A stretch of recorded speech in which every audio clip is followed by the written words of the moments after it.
সরকারি চাকরি প্রার্থীদের জন্য সুখবর। আগামী ৮ তারিখ বাংলাদেশ সমরস্ত্র কারখানার জুনিয়র টেকনিশিয়ান পদের পরীক্ষা অনুষ্ঠিত হবে।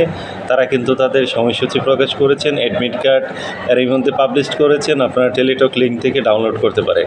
তো যারা জুনিয়র টেকনিশিয়ান পদে পরীক্ষা দিবেন তাদের প্রশ্ন আমরা বিগত সালের প্রশ্ন অ্যানালাইসিস করেছি। প্রশ্ন কিন্তু একদম সহজ প্রশ্ন করে আপনারা যদি একটু ভালোভাবে প্রস্তুতি নিতে পারেন তাহলে কিন্তু জুনিয়র টেকনিশিয়ান পদে পাস করতে পারবে।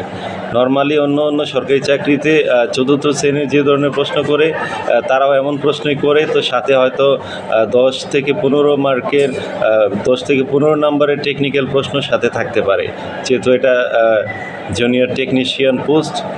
তো বাকি কিন্তু আপনার 50 থেকে 60 নাম্বার কিন্তু জেনারেল থেকে থাকবে। হয়তো 10 মার্কের যদি 70 মার্কের পরীক্ষা হয় তাহলে 10 অথবা 15 মার্কের টেকনিক্যাল প্রশ্ন থাকতে পারে। আপনারা হয়তো স্ক্রিনে দেখতে পাচ্ছেন যে বিগত সালের যে প্রশ্নের সমাধান দেওয়া আছে। তো তারপরও আপনাদের যদি কোনো প্রশ্ন থাকে কমেন্ট করতে পারেন।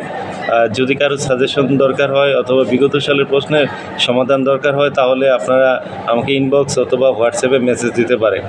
তো সকল চাকরির পরীক্ষার আপডেট সবার আগে জানতে আমাকে ফলো করে সাথেই থাকুন আমাদের ইউটিউব এবং ফেসবুক দুটাতেই। ধন্যবাদ সবাইকে।